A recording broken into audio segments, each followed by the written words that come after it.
Hello बच्चा लोग, तो कैसे हैं आप सब लोग? बढ़िया होंगे पता है। चलो, तो आज हम अपना जो चैप्टर कर रहे हैं वो चैप्टर कर रहे हैं मैकेनिकल प्रॉपर्टीज ऑफ सॉलिड्स। ये हमारा 11th का चैप्टर है, इसको हम अब करेंगे। ठीक है।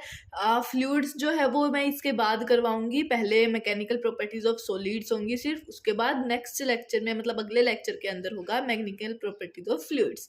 ठीक है। तो सबसे पहले हम पढ़ते हैं कि इसके अंदर इलास्टिसिटी क्या होता है। ये इलास्टिसिटी का मतलब ये है, डेफिनेशन मैंने ऐसे लिख रखी है, मैं आपको सीधा समझा रही हूँ।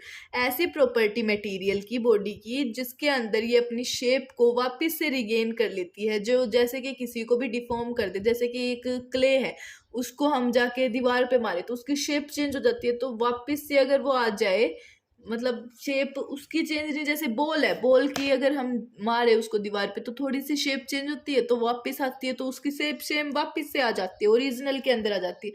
तो उसको कहते हैं हम इलास्टिसिटी। जैसे कि रबड़ है, जैसे कि एक रबड़ है, जस्ट ए सेकेंड, मेरे को एक रबड़ लेने दो। एक रबड़ रबड़ रबड़, कहाँ है रबड़? या मिल गया मिल गया मिल गया मिल गया, बहुत जल्दी मिल गया आज तो। जैसे कि ये रबड़ है, ठीक है। अब मैं इसको ऐसे, मेरे लगेगा ये ओ, ऐसे करूंगी तो ये वापस से इसकी शेप चेंज, इसको ऐसे किया, इसकी शेप चेंज हो गई, अब वापस से इसकी वही शेप आ गई, सेम शेप आ गई। तो ये क्या है? इलास्टिक है। ये क्या है? इलास्टिक है। ये होती है हमारी इलास्टिसिटी, जब हम किसी भी एक्सटर्नल फोर्स को हटा दें और वो अपनी शेप को क्या कर ले, रिगेन कर ले, वापस से अपनी ओरिजिनल कॉन्फ़िगरेशन के अंदर आ जाए, तो उसको कहते हैं हम इलास्टिसिटी। इसकी क्या होती है? टेंडेंसी होती है कि अपोज कर दे किसी भी change in shape size of body. Shape size of body को क्या करती है? अपोज करती है, ताकि कोई भी चेंज ना हो। ये अपोजिट होती है इलास्टिसिटी के। इलास्टिसिटी का जो अपोजिट होता है वो क्या होता है? प्लास्टिक होता है। इलास्टिसिटी का अपोजिट क्या होता है? प्लास्टिक होता है। स्टील मोर इलास्टिक होता है रबर से। स्टील जो है हमारा मोर इलास्टिक होता है रबर से। ठीक है, ठीक है, ठीक है। स्टील हमारा क्या होता है? मोर इलास्टिक होता है रबर से। तो ये वाली डेफिनेशन समझ में आ गई। इस डेफिनेशन को लिखो आप। तो हमें को अगला आता है हमारा कोज ऑफ इलास्टिसिटी। इलास्टिसिटी का कोज क्या होता है कि भाई इलास्टिसिटी होती कैसे? तो देखो, जो सॉलिड्स के अंदर होते हैं ना, एटम और मॉलिक्यूल अरेंज होते हैं ऐसे वो वे में, तो सारे के सारे मॉलिक्यूल्स ऐसे एक्ट करते हैं किसी भी फोर्स के ऊपर, जिसकी वजह से हर मॉलिक्यूल नेबरिंग एटम, जिसकी वजह से, किसकी वजह से? नेबरिंग एटम की वजह से हर मॉलिक्यूल के ऊपर क्या लगती है? फोर्स लगती है। तो जहाँ पे कोई भी डिफॉर्मिंग फोर्स अप्लाई नहीं होता बॉडी के ऊपर, तो हर मॉलिक्यूल क्या आ जाता है? इक्विलिब्रियम पोजीशन में आ जाता है। हर मॉलिक्यूल किस में आ जाता है? इक्विलिब्रियम पोजीशन के अंदर। तो जो इंटरमोलिकुलर फोर्सेज होती है वो एक्सचेंज हो जाती है, और जो रीस्टोरिंग फोर्सेज है वो डेवलप हो जाती है। रीस्टोरिंग फोर्सेज क्या होती है? डेवलप हो जाती है। तो इन रिस्टोरिंग फोर्सेस को ये क्या लेके आती है? मॉलिक्यूल्स को इनकी इक्विलिब्रियम पोजीशन पे लेके आती है, उनकी इक्विलिब्रियम पोजीशन पे लेके आती है। अगला जो हमारा आता है वो होता है स्ट्रेस। क्या होता है? स्ट्रेस। इसके अंदर क्या होता है? जो internal restoring force per unit cross sectional area. क्या होता है? जो इंटरनल रिस्टोरिंग फोर्स होते हैं ना per unit cross sectional area, वो होता है हमारा स्ट्रेस। ठीक है। ये क्या होते हैं? एक स्केलर क्वांटिटी होती है। स्ट्रेस हमारी क्या होती है? एक स्केलर क्वांटिटी होती है। स्ट्रेस हमारी स्केलर क्वांटिटी होती है। ठीक है। जो सिग्मा है वो क्या है? Fr/A, और यूनिट इसकी क्या है? न्यूटन पर मीटर स्क्वेयर। यूनिट इसकी है न्यूटन पर मीटर स्क्वेयर। इसकी जो डायमेंशन है वो है m1l1t-2। इसकी जो डायमेंशन है वो क्या है? m1l1t-2। अगला आता है टाइप्स ऑफ स्ट्रेस। स्ट्रेस के कितने टाइप्स होते हैं? तो जो फर्स्ट होता है वो क्या होता है? नॉर्मल या फिर लॉन्गिट्यूडनल स्ट्रेस। नॉर्मल या फिर लॉन्गिट्यूडनल स्ट्रेस। और इसके अंदर भी जो फर्स्ट टाइप होता है वो क्या होता है? Tensile stress. फर्स्ट क्या होता है? Tensile stress. जिसके अंदर क्या है, अगर यहाँ पे कोई भी इंक्रीज होगा लेंथ में या फिर एक्सटेंशन होगा बॉडी में, किसकी डायरेक्शन में, फोर्स की डायरेक्शन में, जहाँ पे फोर्स हम अप्लाई कर रहे हैं जिस डायरेक्शन में, तो एक स्ट्रेस सेटअप होगा, एक स्ट्रेस आएगा, उसको हम कहते हैं टेंसाइल स्ट्रेस। उसको हम क्या कहते हैं, टेंसाइल स्ट्रेस कहते हैं। तो sigma equal to F by A, sigma is equal to F by A. ठीक है। सेकंड जो हमारा आता है वो आता है टेंजेंशियल स्ट्रेस। सेकंड हमारा क्या आता है, टेंजेंशियल स्ट्रेस। तो इसके अंदर क्या है, जब कोई भी डिफॉर्मिंग फोर्स एक्ट करे टेंजेंशियली सरफेस के ऊपर, कोई भी फोर्स एक्ट करे टेंजेंशियली सरफेस के ऊपर और बॉडी के ऊपर और प्रोड्यूस करे शेप में चेंज, शेप में चेंज हो जाए, शेप के अंदर चेंज हो जाए और वॉल्यूम के अंदर कोई भी चेंज ना हो, तो उसको कहते हैं हम टेंजेंशियल या फिर शियरिंग स्ट्रेस, टेंजेंशियल या फिर शियरिंग स्ट्रेस। तो sigma is equal to F by A और equal to magnitude of force applied divide by magnitude of area of cross section. अगला जो लास्ट आता है इसके अंदर स्ट्रेस के टाइप में, वो आता है हाइड्रोलिक या फिर वॉल्यूम स्ट्रेस, हाइड्रोलिक या फिर वॉल्यूम स्ट्रेस। इसके अंदर क्या है, जब कोई भी सॉलिड अंडरगो होगा किसी भी चेंज इन वॉल्यूम में, जिसके अंदर शेप बिल्कुल भी चेंज ना हो, without any change in shape, on applying force perpendicular to every point, कोई भी फोर्स अप्लाई करेंगे परपेंडिकुलर होगा किसी भी पॉइंट पे on the surface of body, surface of body पे, तो सिग्मा क्या होगा, एफ बाय ए, सिग्मा क्या होगा, एफ बाय ए। तो क्या हो जाएगा, ये डेल्टा पी के इक्वल हो जाएगा, ये क्या हो जाएगा, डेल्टा पी के इक्वल हो जाएगा। ठीक है। अगला आता है स्ट्रेन। स्ट्रेन क्या होता है, तो स्ट्रेन होता है ऐसा ratio of change in configuration to original configuration, ratio होता है चेंज इन कॉन्फ़िगरेशन का और ओरिजिनल कॉन्फ़िगरेशन का। किसका रेशियो होता है, change in configuration divide by original configuration. इसको हम कहते हैं स्ट्रेन, इसको हम क्या कहते हैं, स्ट्रेन कहते हैं। जो हमारा स्ट्रेन होता है वो क्या होता है, delta d by d, delta d by d, और ये एक यूनिटलेस और डायमेंशनलेस क्वांटिटी है, ये एक यूनिटलेस और डायमेंशनलेस क्वांटिटी है। अगला आता है टाइप्स ऑफ स्ट्रेन, स्ट्रेन के टाइप्स। तो जो फर्स्ट टाइप होता है वो होता है लॉन्गिट्यूडनल स्ट्रेन। फर्स्ट टाइप कौन सा होता है, लॉन्गिट्यूडनल स्ट्रेन। इसके अंदर क्या होता है, जो डिफॉर्मिंग फोर्स होता है वो प्रोड्यूस करता है चेंज इन लेंथ में, सिर्फ चेंज इन लेंथ में जो डिफॉर्मिंग फोर्स होता है वो प्रोड्यूस करता है चेंज, वो प्रोड्यूस क्या करता है, चेंज करता है, लेंथ के अंदर चेंज होता है कोई भी फोर्स लगता है। तो क्या आ गया, ये longitudinal strength is equal to delta l by l, delta l by l. अगला आता है shearing, shearing, shearing stress, shearing strain. ये क्या होता है, एंगल लगता है जिसके अंदर एंगल जो परपेंडिकुलर होता है फिक्स सरफेस ऑफ बॉडी के और टर्न हो जाता है under effect of tangential surface. किसके अंदर टर्न होता है, इफेक्ट ऑफ टेंजेंशियल फोर्स में, किसके अंदर, टेंजेंशियल फोर्स में। तो क्या आते हैं, shearing stress is equal to x by h, x by h equal to theta equal to tan theta. अगला हमारा आता है वॉल्यूमेट्रिक स्ट्रेन। कौन सा स्ट्रेन, मैं स्ट्रेस क्यों बोल रही हूँ बार बार में, पता नहीं कौन सा स्ट्रेन आता है, वॉल्यूमेट्रिक, वॉल्यूमेट्रिक स्ट्रेन। कौन सा स्ट्रेन, वॉल्यूमेट्रिक स्ट्रेन आता है अगला हमारा। इसके अंदर क्या है, कोई भी डिफॉर्मिंग फोर्स प्रोड्यूस करता है चेंज, किसके अंदर, सिर्फ वॉल्यूम के अंदर, किसके अंदर चेंज प्रोड्यूस करता है, वॉल्यूम के अंदर, तो उसको हम कहते हैं volumetric strength, volumetric stress, strain, sorry, volumetric strain. ठीक है, तो यह हो गया v s is equal to delta v by v. तो अगर ये क्या होता है, minus delta v by v, volume strain है हमारा स्ट्रेन, तो नेगेटिव साइन होता है वो इंडिकेट करता है कि वॉल्यूम क्या हो रही है, हमारी डिक्रीज हो रही है। नेगेटिव साइन क्या करता है, वॉल्यूम क्या हो रही है, डिक्रीज हो रही है। ठीक है। अगला आता है stress strain curve for a metallic wire. Stress strain cover है किसके लिए, मेटेलिक वायर के लिए, किसके लिए है, मेटेलिक वायर के लिए। तो क्या बात करते हैं सबसे पहले हुक्स लॉ की। हुक्स लॉ क्या होता है, रिलेशन बिटवीन स्ट्रेस और स्ट्रेन, स्ट्रेस और स्ट्रेन के बीच में रिलेशन। तो स्ट्रेस है वो डायरेक्टली प्रोपोर्शनल किसके है, स्ट्रेन के, स्ट्रेस किसके डायरेक्टली प्रोपोर्शनल है, स्ट्रेन के, और स्ट्रेस है वो क्या आ गया, अगर हम डायरेक्टली प्रोपोर्शनल का साइन हटाए तो ई, और ई हमारा क्या है, मॉड्यूलस ऑफ इलास्टिसिटी। ई हमारा है मॉड्यूलस ऑफ इलास्टिसिटी।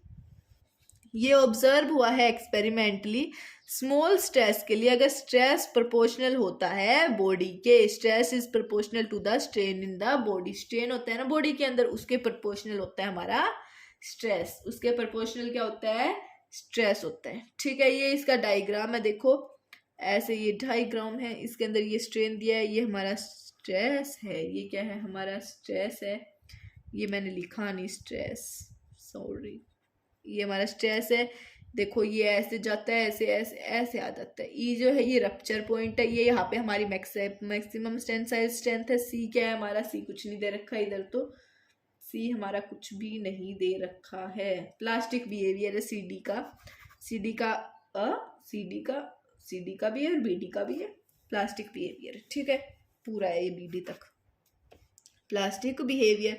बी पे क्या है हमारी इलास्टिक लिमिट है, इल्ड लिमिट है, और ए पे हमारी प्रोपोर्शनल लिमिट है। अब मैं बता देती हूँ ये होते क्या क्या है। जो इनिशियल पॉइंट है ना ओ ए, उसके ऊपर क्या कर रहा है, ग्राफ इंडिकेट कर रहा है कि स्ट्रेस किसके डायरेक्टली प्रोपोर्शनल है, स्ट्रेन के। Up to the point a point तक हुक्स लॉ क्या हो जाता है, ओबे होता है, हुक्स लॉ ओबे होता है। और पॉइंट ए को हम क्या कहते हैं, प्रोपोर्शनल लिमिट, पॉइंट ए को हम क्या कहते हैं, प्रोपोर्शनल लिमिट। तो ओ ए हमारा क्या है, परफेक्टली इलास्टिक, ओ ए हमारा क्या है, परफेक्टली इलास्टिक है। ठीक है, अगला आता है ऐसा पार्ट ए बी का जो हुक्स लॉ को फॉलो नहीं करता है। ए बी का ऐसा पार्ट जो हुक्स लॉ को, जो पार्ट डज, जो ए बी है वो क्या पार्ट हुक्स लॉ को फॉलो नहीं करता है, ऐसा पार्ट है वो। ठीक है, बट जो बॉडी है वो रिगेन कर लेती है इसकी ओरिजिनल पोजीशन। तो स्मॉल चेंज होता है स्ट्रेस में और वो देता है हमें लार्ज स्ट्रेन। स्मॉल चेंज होता है स्ट्रेस में और वो हमें क्या देता है, लार्ज स्ट्रेन।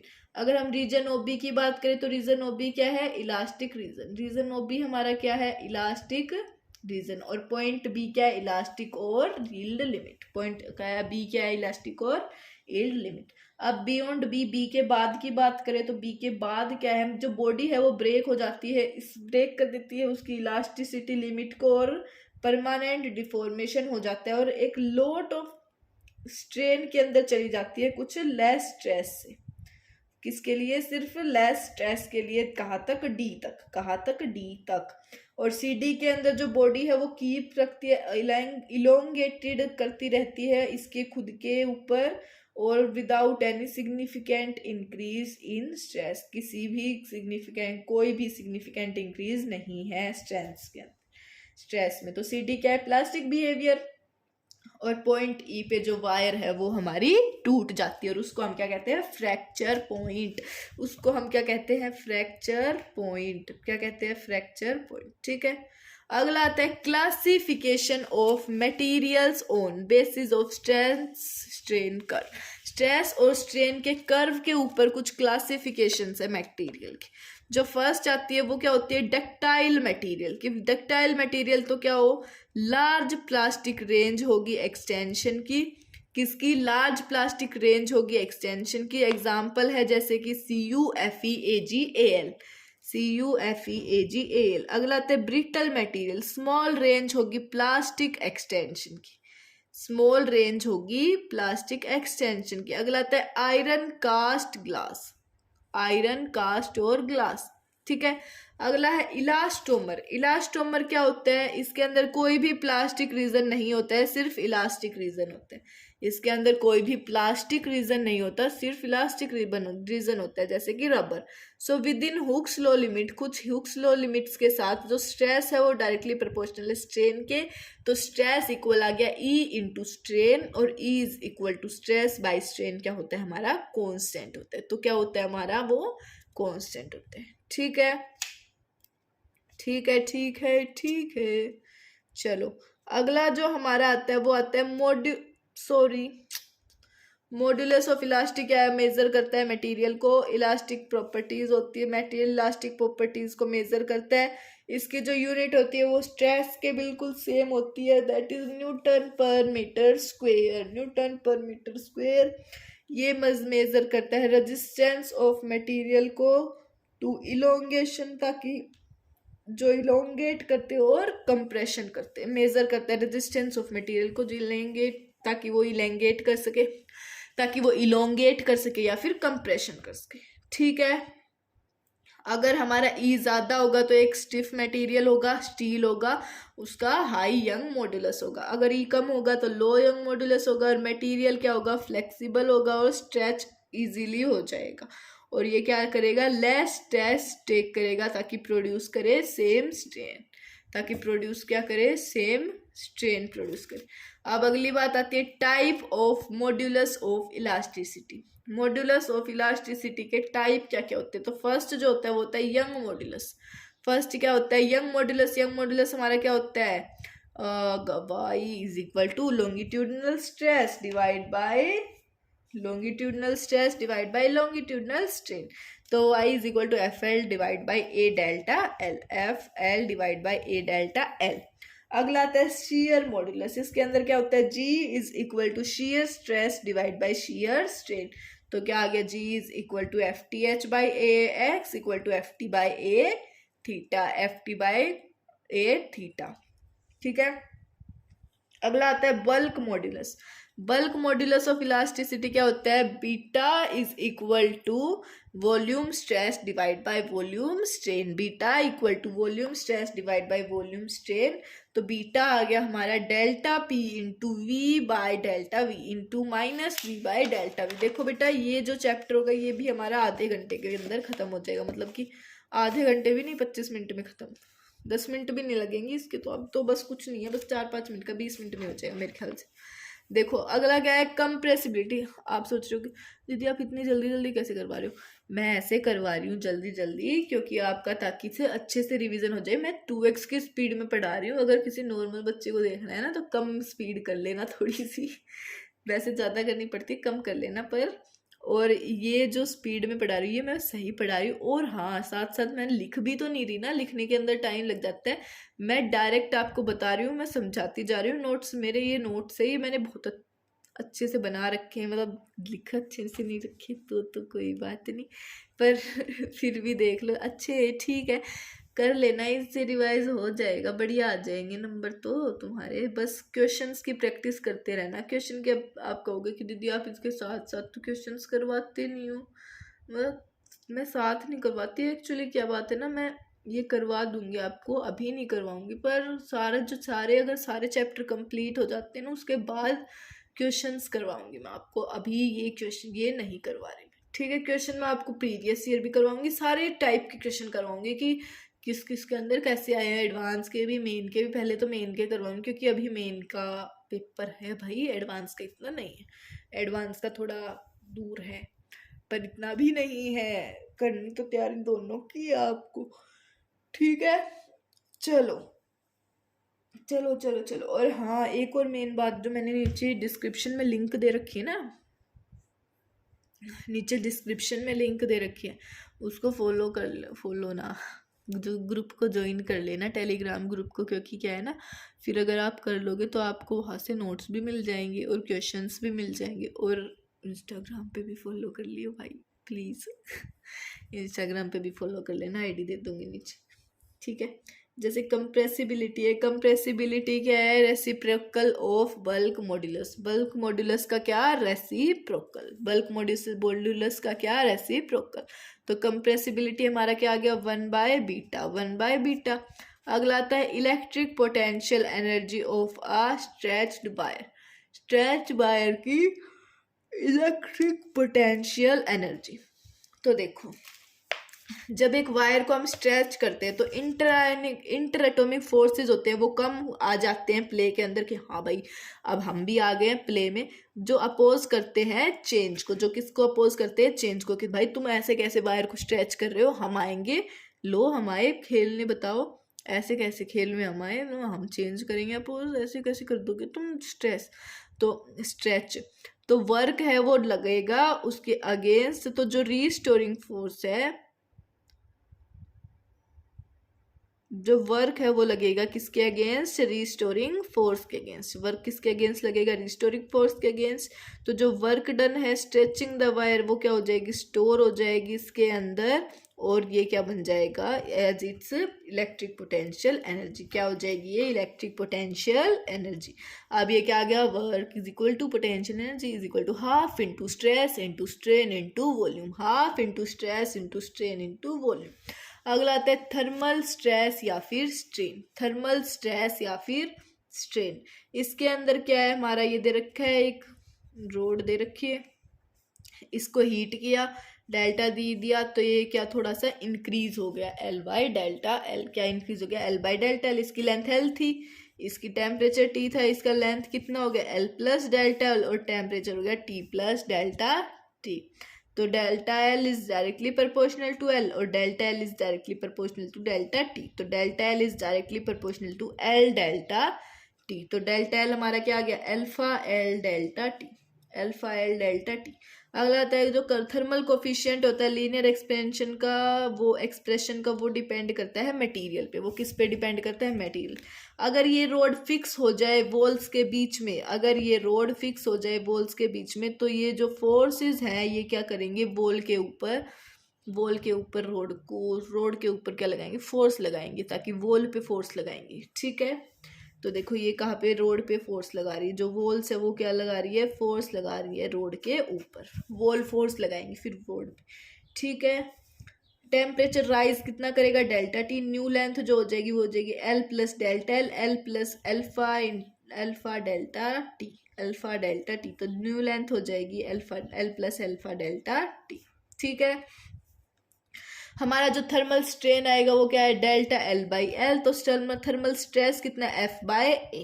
थर्मल स्ट्रेस कितना आ जाएगा, एफ बाय ए। और गामा कितना है हमारा, मतलब कि Young modulus thermal stress by thermal strain. तो thermal stress is equal to Young modulus into thermal strain. तो Young modulus into delta L by L. Delta L की वैल्यू क्या थी, अल्फा एल डेल्टा थी, तो alpha L delta T divide by L. तो हमारा जो थर्मल स्ट्रेस आया वो आया हमारा Young modulus alpha delta T, Young modulus alpha delta T. तो force upon area is equal to Young modulus alpha delta T. तो एफ क्या आ गया, a y alpha delta T. तो अगली बात आती है हमारी पॉइजन्स रेशियो की। किसकी बात आती है, पॉइजन्स रेशियो की। इसके अंदर जो होता है sigma equal to lateral strain divide by longitudinal strain, lateral strain divide by longitudinal strain.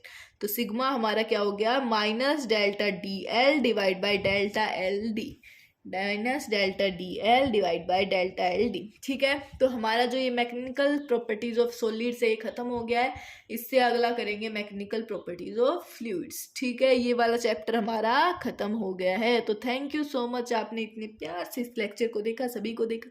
तो अब एक प्यार से लाइक भी कर दो, शेयर भी कर दो, और चैनल को सब्सक्राइब तो कर ही दिया होगा अभी तक, तो नहीं किया है फिर भी कर दो, और बेल आइकन को प्रेस कर देना ताकि आपको सारी नोटिफिकेशंस मिलती रहे। ठीक है, और कमेंट में ज़रूर बताना कि कैसा लगा लेक्चर, और कोई डाउट हो तो पूछ भी लेना ग्रुप के ऊपर भी और कमेंट में भी। ठीक है, मैं रिप्लाई कर दूँगी।